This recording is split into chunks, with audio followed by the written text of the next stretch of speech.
For a man whose stepson was murdered last year, it's time to move out of New Britain. It was in a gang situation. He was shot 4 times on the east side. Now they're just running rampant, the gangs and the trouble, killing each other, you know.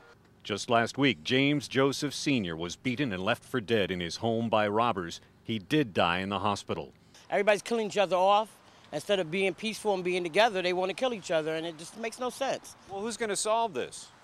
I'm hoping they get together and everybody can solve it if they get together. City officials are after about $80,000 in federal money to set up a task force on drugs, gangs, and guns in hard-hit areas of New Britain. This looks like a gun going into a young man's backpack on Oak Street. It may be a toy, it may not be.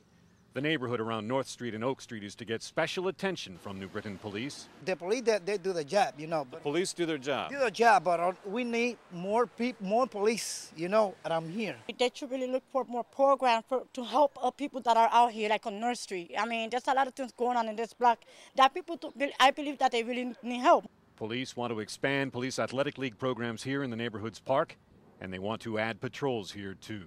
In New Britain, Doug Green, NBC Connecticut News.